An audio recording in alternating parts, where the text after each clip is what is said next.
بسم اللہ الرحمن الرحیم۔ اللہ تبارک و تعالیٰ نے انسانیت کی ہدایت کے لیے اور انسانیت کی رہنمائی کے لیے ہمیشہ انبیاء علیہم السلام کو بھیجا۔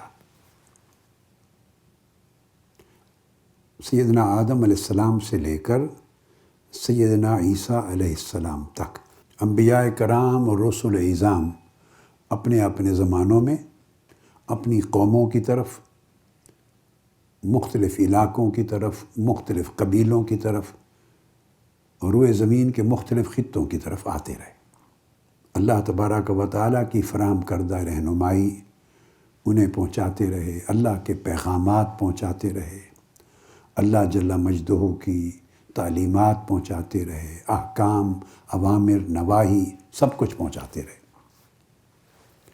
جہاں بگاڑ آ جاتا تھا پھر اس بگاڑ کے وقت میں اس قوم کی اصلاح کا فریضہ انجام دیتے، اور بگاڑ مختلف نوعیتوں کے تھے۔ سب سے بڑا بگاڑ کفر و شرک کا ہوتا تھا۔ قوم توحید کی راہ کو چھوڑ دیتی تھیں اور کفر و شرک کی راہ پہ چل پڑتی، تو ان کو پھر کفر و شرک کے اندھیروں سے نکال کر توحید کے نور کی طرف لانا، یہ فریضہ انجام دیتے۔ پھر بہت بڑا بگاڑ ایسا ہوتا کہ قوموں کے بڑے لوگ ظالم ہو جاتے، جابر ہوتے، حکمران طاقتور طبقے ظلم و جبر کرتے، کمزوروں، مجبوروں، مقہوروں پر بڑے مظالم ڈھاتے اور انسانیت کو غلام بنا کے رکھتے، ایک درندگی کا ماحول پیدا کرتے، تو اس ظلم کے خلاف بھی کھڑے ہوتے، لوگوں کو شعور دیتے کہ وہ اٹھیں، ظالم کے خلاف آواز حق بلند کریں، اور اس طرح ان کے حقوق کی بحالی اور حقوق کی حفاظت کا کام بھی انبیاء علیہم السلام کرتے۔ ایسا بگاڑ بھی ہوتا کہ معاشرے میں عدل اور انصاف مفقود ہو جاتا،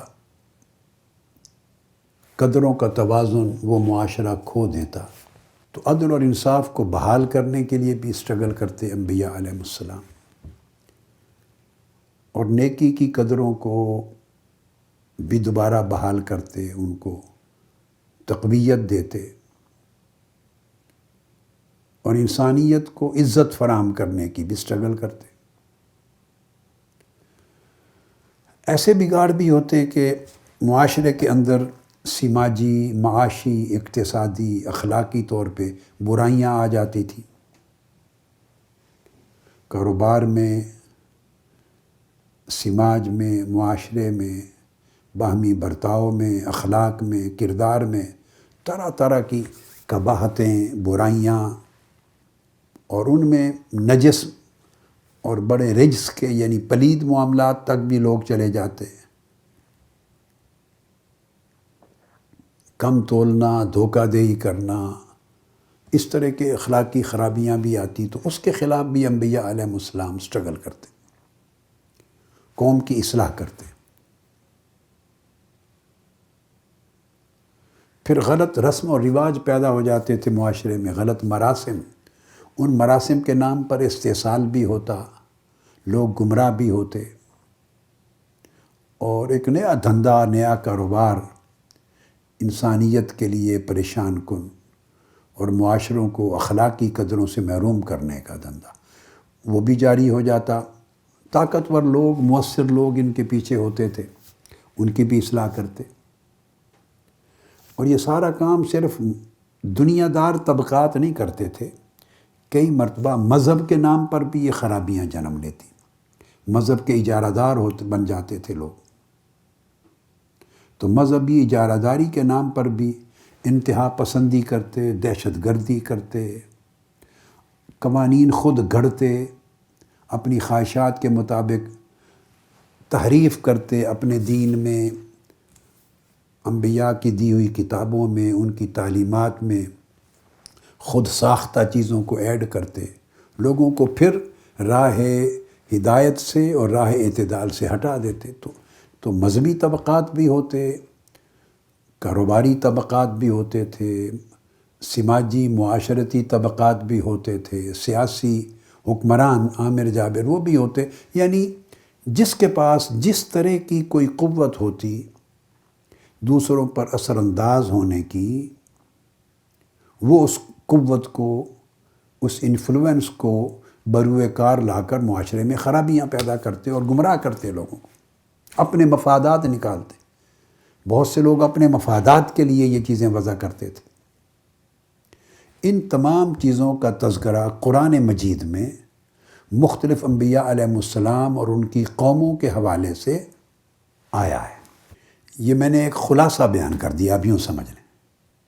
یہ سلسلہ چلتا رہا لوگوں کی اصلاح کا، انسانیت کی اصلاح کا، تا آ کے حضور نبی اکرم صلی اللہ تعالیٰ علیہ وآلہ وسلم کی بعثت مبارکہ ہو گئی. آپ کو بھی انہی جیسے تمام حالات کا سامنا تھا. اب وہ سیرت طیبہ کا ایک پورا چیپٹر ہے، دہرانا نہیں چاہتا، صرف میں آپ کو ایک اجمالی سا ریفرنس دینا چاہتا ہوں. پہلے زمانے تھے انبیاء علیہ السلام کے، اور جو معاشرتی خرابیاں مختلف نوعیت کی پہلے ہوتی تھی، یہاں بھی وہ آلموسٹ ساری کی ساری جمع تھی. ہر زمانے میں شکلیں جدا ہوتی ہیں حالات کے مطابق. تو حضور علیہ السلام نے اس کو فیس کیا. آپ صرف اس بات پر، ان حالات کی سنگینی پر غور کریں کہ آقا علیہ السلام سے بڑی ہستی اس کائنات میں اور تو کوئی نہیں تھی. یعنی عرش الہی سے لے کے فرش تک پوری کائنات پست و بالا میں آقا علیہ السلام جیسی کوئی ہستی نہ تھی، نہ ہے، نہ ہوگی. پھر جتنے معجزات اللہ پاک نے حضور علیہ السلام کو عطا فرمائے، اتنے معجزات بھی کسی کو نہیں ملے تھے. جتنے کمالات آپ کو عطا فرمائے ظاہری باطنی، وہ کمالات بھی اتنے کسی کو نہیں ملے تھے. ان تمام معجزات، محاسن، کمالات، عظمتوں اور رفتوں کا مجموعہ ہو کر بھی آپ غور کریں اس امر پر کہ 53 برس حضور علیہ السلام نے مکہ کے معاشرے میں گزارے. 53 برس عمر مبارک تھی جب آپ نے ہجرت فرمائی. 40 برس آپ میں سے ہر کوئی جانتا ہے وہ تھے جو اعلان نبوت سے پہلے آپ نے اپنی پاکیزہ سیرت طیبہ لوگوں کو دکھائی تھی، لوگوں کے سامنے تھی. یہ 1 سال، 2 سال، 5، 10، 20 سال کا زمانہ نہیں ہے. پیدائش بھی وہیں ہوئی ہے، اسی سوسائٹی میں، اسی شہر میں. 40 برس بھی وہیں گزارے ہیں. جیسے آج کل ہمارا زمانہ ہے نا، لوگ تعلیم کے لیے باہر چلے جاتے ہیں، کاروبار کے لیے باہر چلے جاتے ہیں، تو کئی سال اپنے وطن سے باہر بھی گزار لیتے ہیں. ایسا بھی نہیں. پورے 40 برس آقا علیہ السلام نے ان کے سامنے گزارے، اور آپ کے شب و روز آپ کے سامنے. اس کے باوجود جب 40 برس پورے ہونے پر آپ نے اعلان نبوت فرمایا اور ان کو دعوت دی اللہ کی طرف، تو آپ کے سامنے ہے اس چند قلیل خوش نصیبوں کو چھوڑ کر سارے معاشرے نے اس دعوت کو رد کر دیا. پھر اگلے 13 برس جو آپ نے گزارے ہیں، یہ وہ 13 برس ہیں کہ انہی میں آپ نے معراج بھی کیا، انہی میں آپ نے چاند کو بھی ٹکڑے فرمایا، اور انہی میں بے شمار معجزات کفار اور مشرکین مکہ نے دیکھے. تو سیرت طیبہ کا جو معجزہ ہے کہ اس جیسی سیرت کائنات ہست و بود میں کسی کے پاس نہیں تھی، وہ اپنی جگہ. پھر قرآن مجید کا معجزہ، بڑے بڑے فصحاء، بلغاء، عربی زبان پہ بڑے قادر الکلام، اور ان کو اتنا فخر عربیت پر کہ دوسروں کو گونگا کہتے تھے، عجمی کہتے تھے، ہر قسم کا کلام وجود میں لاتے تھے. اتنی مہارت تھی ان کو، اس کے باوجود بار بار چیلنج ہوتا رہا کہ ایک آیت، ایک سورت اس کے مثل بنا کے دکھاؤ، کوئی نہیں بنا سکا۔ یعنی یہ ایک ایسا معجزہ تھا کہ سب منکروں کے سر پہ چڑھ کے بولتا رہا۔ کوئی شخص ایک چھوٹی سی سورت الکوثر جیسی بھی مقابلے میں نہیں لا سکا۔ ایسے ایسے معجزات دکھائے، چاند کا ٹکڑے کر دینا، اب آپ اندازہ کر لیں، کوئی تصور کر سکتا ہے کہ آنکھوں کے سامنے اہل مکہ نے دیکھا۔ پھر معراج سے جب پلٹے تو بیت المقدس کا منظر کفار مشرکین پوچھتے تھے، آپ بیان کرتے تھے کھڑے ہو کر، اور قافلے آئے۔ پھر اس طرح اور بہت سارے کنکریوں نے کلمے پڑھے، اور اس طرح معجزات دیکھتے رہے۔ جب 7 برس اس عمل کے گزر گئے تھے تو سارے اہل مکہ کے طاقتور لوگوں نے معاشرتی بائیکاٹ کر دیا، آپ کے ساتھ سوشل بائیکاٹ کر دیا۔ آپ کا پورا جو خاندان بنو ہاشم تھا، اس کو شیب ابی طالب، پہاڑوں کی ایک وادی تھی، اس گھاٹی میں بند کر دیا۔ 3 سال تک آپ کے ساتھ پورے مکہ کا سوشل بائیکاٹ رہا، اور ایک معاہدہ سا لکھا، ساروں نے سائن کر کے کعبۃ اللہ میں لٹکا دیا۔ 3 سال کے بعد اس معاہدے کو دیمک کھا گئی۔ آقا علیہ السلام نے اندر سے خبر دی کہ معاہدہ کھول کے دیکھو، اس کو دیمک کھا گئی ہے، اور جہاں میرے اللہ کا نام ہے یا میرا نام ہے اس کو نہیں کھایا ہوگا۔ پھر سارا شہر مکہ جمع کیا، قریشی سردار، وہ مانتے نہیں تھے، انہوں نے کھولا اس کو، اندر سے دیکھا تو سارے معاہدے کی عبارت کو دیمک کھا گئی تھی، سوائے اللہ اور اللہ کے رسول کے نام کے۔ تو ایسی چیزیں وہ ہر روز اپنی آنکھوں سے دیکھتے تھے۔ کوئی اور تو نہیں دکھا سکتا نا ایسی چیزیں۔ اللہ کا ہر نبی بھی ایسی چیزیں ہر روز اتنی کثرت سے نہیں دکھاتا رہا۔ یہ شان آقا علیہ السلام کو عطا ہوئی۔ تو اس کے باوجود اب آپ دیکھ لیں کہ جب 53 برس عمر مبارک ہو گئی اور 13 برس معجزات دکھاتے بھی گزر گئے اعلان نبوت کے بعد، تو اتنی بڑی آبادی میں 400 سے کم لوگ تھے جو آقا علیہ السلام پر ایمان لے آئے تھے۔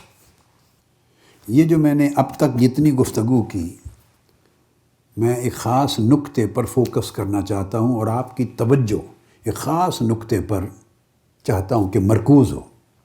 عیسیٰ علیہ السلام مردوں کو زندہ کرنے والے، مادرزاد نابینوں کو بینائی دیتے رہے، کوڑی ٹھیک ہوتے رہے۔ مگر دیکھیو، کرسچنز کی جو ٹریڈیشن اور ہسٹری ہے، ان کے مطابق تو انہوں نے پھانسی دے دی ان کو۔ قرآن نے نو کر دیا کہ غلط ہے یہ الزام۔ وہ تو اللہ رب العزت نے ان کی شکل جیسا، آپ کے 12 فالورز تھے، آپ کے 12 رفقا تھے، حواری تھے، ان کو قرآن مجید کہتا ہے۔ پختہ رفقا 12 تھے، آپ کے اصحاب، آپ کے حواری، مددگار، کل 12 تھے جو کمرے میں آپ کے ساتھ استقامت کے ساتھ جم کر بیٹھے تھے، کل 12۔ یعنی سوسائٹی نے کو 50 اپنی آنکھوں سے 50 مردے زندہ ہوتے ہوئے جس سوسائٹی نے دیکھے ہوں، تو پھر بھی اس میں 12 بندے صرف آپ کے حواری بنے۔ ذرا آپ اس سے گیس کریں انسانیت کی نفسیات کا۔ بتانا میں یہ چاہتا ہوں، کیوں کہ جو بیلنس آف پاور ہوتا ہے، سماجی طاقت، معاشی طاقت، سیاسی طاقت، بولیے کتنی طاقتیں؟ سیاسی طاقت، اقتصادی طاقت اور سماجی طاقت، اور اس کے ساتھ مذہبی طاقت ایڈ کر لیں۔ مختلف شکلوں میں یہ 4 طاقتوں کے سرچشمے ہیں۔ کتنے سرچشمے؟ سیاسی طاقت ایک سرچشمہ ہے، حکمران جس شکل میں بھی ہو، حکومت۔ پھر اقتصادی اور معاشی طاقت ہے، اس میں مالدار لوگ جن کے پاس کاروبار، تجارت، پرانے زمانے کا نظام ہو یا آج کا ہو، وہ طبقہ، ان کے پاس پیسے کی طاقت ہوتی ہے۔ تیسرا سماجی طاقت، جو معاشرے میں ادروائز بڑے انفلوئنس رکھنے والے طاقتور مؤثر ہوتے ہیں، خواہ ان کے پاس افراد زیادہ ہیں، برادریاں ہیں، لوگ ہیں، سماجی تعلقات ہیں، تو انفلوئنس ہوتا ہے، تو ایک یہ چشمہ ہوتا ہے۔ یہ سارے لوگ اپنی اپنی طاقت کے ذریعے انفلوئنس کرتے ہیں سوسائٹیز کو۔ اور ہمیشہ رہا ایک مذہبی طاقت، مشرکین بھی تھے تو مذہبی طاقت کا ٹول بھی یوز کرتے تھے نا۔ یہود بھی تھے تو یہودی جو ان کے اور عیسائیوں کے جو احبار تھے اور رہبان تھے، تو وہ مذہب کو ایک ٹول کے طور پہ یوز کرتے تھے۔ ہر دور میں آج بھی ہیں، ٹائٹل بدلتے جاتے ہیں مگر یہ چار چشمے برقرار رہتے ہیں ہمیشہ، جو سوسائٹی کو انفلوئنس کرتے ہیں۔ اور یاد رکھ لیں، جب بھی کوئی اصلاح کی آواز اٹھتی ہے، اصلاح کی، وہ تجدید اور اصلاح کی جب آواز اٹھتی ہے، ایک کاوش ہوتی ہے، تو اس وقت اس سوسائٹی میں موجود طاقت کے چاروں سر چشمے اس کے خلاف ہوتے ہیں، اس کے موافق نہیں ہوتے۔ میں ایک نکتہ آج آپ کو سمجھانا چاہتا ہوں۔ تاریخ انسانیت میں جب بھی تجدید دین، یعنی اگر انبیاء کا زمانہ تھا تو جو دین، جو مذہب، جو تعلیمات وہ دے کر گئے، اس کو بدل دیا گیا، تو اگلے پیغمبر نے آ کے اس کی تجدید کی، یا اصلاح کی، یا تبلیغ کی، یا نئی کتاب دی تو دین پہنچایا۔ جیسی بھی ذمہ داریاں ان کو سونپی گئیں، تو تجدید اور اصلاح کی جب بھی سوسائٹی میں آواز اٹھتی ہے، تو وہ چونکہ اسٹیٹس کو، جو سسٹم چل رہا ہوتا ہے، اور طاقت کے جتنے سر چشمے ہیں، جیسے میں نے میجر 4 چشمے گنوائے، ان ساروں نے اپنے اپنے سرکلز آف انفلوئنس قائم کر رکھے ہوتے ہیں۔ ہر ایک کا انفلوئنس، ایک اثر، رسوخ، رعب، دبدبہ، اور اس کے ساتھ وابستہ مفادات مل رہے ہوتے ہیں انہیں، چونکہ ہر ایک کا انفلوئنس چل رہا ہوتا ہے، اور وہ سارے انفلوئنسز نے، ہر ایک نے اپنی اپنی جگہ بنائی ہوئی ہوتی ہے۔ یہ بات سمجھنے والی ہے، ہر ایک نے اپنا اپنا ایک دائرہ اثر رسوخ کا بنایا ہوا ہوتا ہے، تو ہر کوئی اپنے اپنے دائرے سے اپنا مفاد لے رہا ہوتا ہے، تو ایڈجسٹمنٹس ہوئی ہوتی ہیں، پلس مائنس ہوتا رہتا ہے، ایڈجسٹمنٹس ہوتی ہیں۔ ان کے اندر بھی کشیدگی رہتی ہے، پھر بیلنس آف پاور کے لیے اندر رہتی ہے، مگر بہر صورت ہر زمانے میں یہ 4 چشمے ہوتے ہیں طاقت کے۔ یہ جو نعرہ ایک لگتا تھا نا، طاقت کا سرچشمہ عوام، یہ کہتے ہیں نا کوئی سیاسی لوگ، عوام طاقت کا سرچشمہ ہے۔ عوام وغیرہ کوئی نہیں ہوتے، عوام کو ہر کوئی ایکسپلائٹ کرتا ہے۔ غریب لوگ ہوتے ہیں، تو اگر فرعون بھی یہ بولے گا، جب فرعون کا زمانہ تھا تو وہ کہے گا کہ میں عوام کے لیے کام کر رہا ہوں، عوام میری طاقت کا سرچشمہ ہے۔ تو کوئی اور بولے گا تو عوام استعمال ہوتے ہیں، ان کا استحصال ہوتا ہے، ان کو یوز کیا جاتا ہے، کیونکہ انہی پر تو انفلوئنس ہوتا ہے نا۔ مختلف طبقات، بڑے بڑے مؤثر لوگ عوامی کو تو بانٹ کے اپنی طاقت بنائے ہوئے ہوتے ہیں نا، تو ہر ایک کے ساتھ طاقت عوام کی ہوتی، خواہ وہ حکومت کے بل بوتے پر عوام کو قابو میں کیا ہوا ہو، یا خواہ مال پیسے کے بل بوتے پر عوام کے ایک طبقے کو قابو میں کیا ہوا ہو، خواہ سماجی اثر رسوخ کی بنیاد پر عوام کا ایک طبقہ قابو میں ہے، خواہ مذہبی اثر رسوخ کی وجہ سے، تو ہر ایک کے پاس طاقت کا سرچشمہ عوام ہی ہوتا ہے، عوامی تقسیم ہوتی ہے۔ تو دراصل ایکسپلائٹ کرنے والے یہ 4 ہوتے ہیں، عوام ہر جگہ یوز ہوتے ہیں، وہ پھر ان کے ساتھ کھڑے ہوتے ہیں۔ جب کوئی مارکا ہوتا ہے، کشیدگی ہوتی ہے، جنگ ہوتی ہے، تو لڑنے مرنے مرانے کے لیے ہر کوئی عوام ہی کو آگے کرتا ہے۔ جو بات سمجھا رہا تھا وہ یہ کہ موسیٰ علیہ السلام کو آپ دیکھیں کتنا زمانہ اصلاح کی سٹرگل کی، الٹیمیٹلی بنی اسرائیل کو لے کے نیل پار کر کے وادی سینا میں جانا پڑا، مصر میں رہ نہیں سکے، وہاں سے موو ہونا پڑا۔ نوح علیہ السلام سے لے لیں، کشتی بنا کے طوفان آ گیا، سارا کچھ تباہ ہو گیا، مگر موو کر گئے۔ ان کے بعد ابراہیم علیہ السلام کا زمانہ، آگ میں پھینکنے تک نوبت آئی، الٹیمیٹلی عراق چھوڑ کے شام اور فلسطین کی طرف موو کر گئے۔ اسی طرح ہر پیغمبر کا جو ذکر آتا ہے نا قرآن مجید میں ہجرت کر جانے کا، تو یہ ایک پروسیس ہے۔ ہر پیغمبر کو جو ہجرت کرنی پڑی اس کی وجہ یہ تھی کہ اس سوسائٹی میں ان کی تجدید اور اصلاح کی اور دعوت کی جو آواز تھی، دعوت الی الخیر کی جو تجدید کی اور اصلاح کی جو آواز تھی، سوسائٹی کی اکثریت نے، طاقتور طبقوں نے اس آواز کو پنپنے نہیں دیا، اس کو اتنا طاقتور مضبوط نہیں ہونے دیا کہ وہ اسی سوسائٹی میں دوسری جگہ منتقل ہوئے بغیر وہیں رہ کے وہ اپنی منزل کو پا لیں اور ان طاقتوں کے پنجے مروڑ کے ان کو توڑ دیں اور وہ اپنا نظام وضع کر کے قائم کر دیں۔ یا شہید ہو گئے یا ہجرت کر گئے، اور یہی عمل آقا علیہ الصلوۃ والسلام کا الٹیمیٹلی میں نے بتایا 53 برس جب گزرے، 40 برس پہلے کے، 13 برس بعد کے اعلان نبوت کے بعد، تو 400 سے کم عدد تھا جو اتنے بڑے معاشرے میں سے یہ سب کچھ دیکھ کر آپ پر ایمان لائے کہ وہ فیس نہیں کر سکتے ان حالات کو، اس سچویشن کو۔ پھر آقا علیہ الصلوۃ والسلام نے ہجرت فرمائی،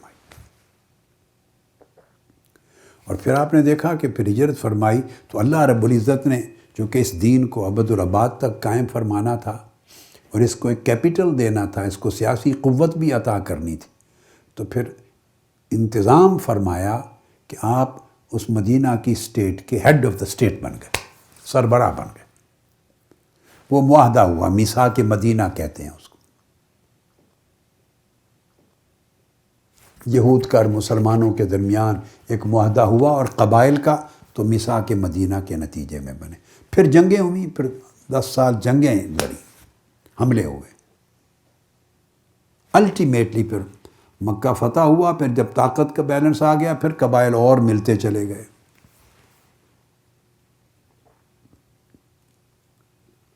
اب یہ ساری انبیاء علیہ السلام کی ہسٹری اور آقا علیہ الصلوۃ والسلام کی سیرت طیبہ سمجھانے کا مقصد یہ ہے کہ جب آقا علیہ السلام کا دور مکمل ہوا تو آپ پر نبوت اور رسالت کو ختم کر دیا گیا۔ والسلام علیکم ورحمۃ اللہ وبرکاتہ۔